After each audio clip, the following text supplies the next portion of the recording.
ওম শান্তি। আজ আমরা ২৯ তারিখের প্রাত মুরলি শুধুমাত্র সারটুকুকে বুঝব। গীতা জ্ঞানের এই মূল সারকে যদি আমরা বুঝতে চাই, তবে আত্মা পরমাত্মা ড্রামা শব্দকে আগে আনতে হবে।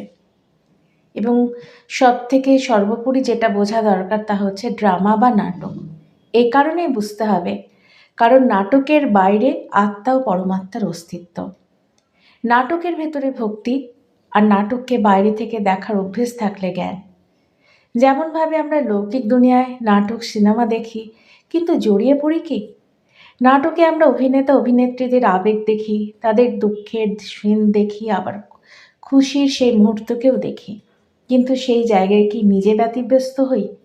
সেরকমই যখন আমাদের প্রতিদিনের বিভিন্ন খুশি, আনন্দ, দুঃখের বিভিন্ন দৃশ্যগুলোকে চলা সত্ত্বেও সেগুলোকে পাশ কাটাতে পারবো, তখনই বলা যেতে পারে যে আমি অলৌকিক, আমি দিব্য বুদ্ধি সম্পন্ন, আমি সাক্ষী দ্রষ্টা, আমি পবিত্র, আমি অন্তর্মুখী, অথবা আমার তৃতীয় নেত্র জেগে গেছে। এই জাগৃত অবস্থাই কিন্তু জ্ঞান। একেই কিন্তু নাটক থেকে বাইরে থাকা অবস্থা বলে। আবার যাকে শরীরের চরিত্র থেকে সরে আত্ম অবস্থায় স্থির বা স্থিতিও বলে। পরমাত্মার রূপ যথার্থ অর্থে বোঝা তখনই সম্ভব যখন আমরা এভাবে বাইরে থেকে সব কিছুকে দেখতে শিখব। কারণ পরমাত্মা সেই নিরাকার, সেই স্থিতি যিনি নাটকের বাইরে।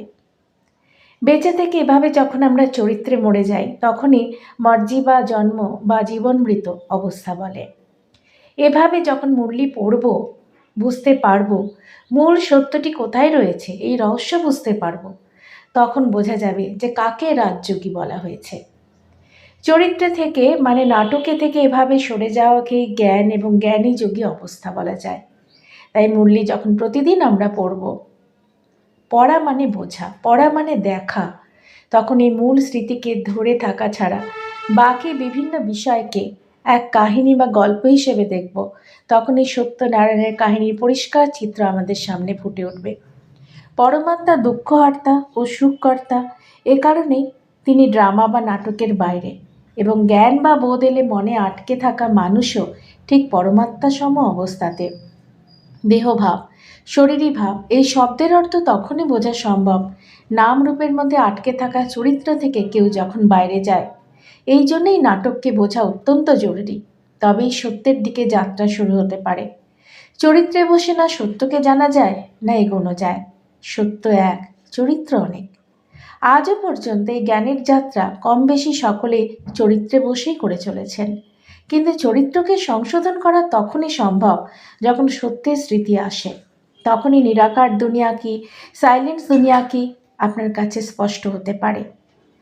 এবং ব্রহ্মা শব্দ এ কারণেই সৃষ্টির সাথেই সম্পর্কিত, কারণ ব্রহ্মা কোনো লৌকিক দেহ নয়, কারণ ব্রহ্মা এক অলৌকিক চরিত্র। তখনই আপনার কাছে এই শব্দ স্পষ্ট হতে পারে। বর্তমানে এভাবেই নাটক থেকে বেরিয়ে আসুন, আত্মার স্মৃতিকে অক্ষুণ্ণ রাখুন।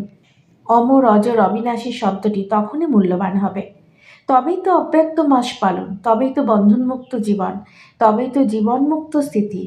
তাই মুরলির পাতায় ওপরে থেকে সেখানে সীমাবদ্ধ না হয়ে গিয়ে যে বিশ্ব তৈরি করবার সুযোগ আপনার কাছে এসেছে, যে ভারত হয়ে ওঠার সেই স্পষ্টতা আপনার কাছে এসেছে, সেখানে এবারে জেগে উঠুন, তবেই মুরলীধর হয়ে ওঠা।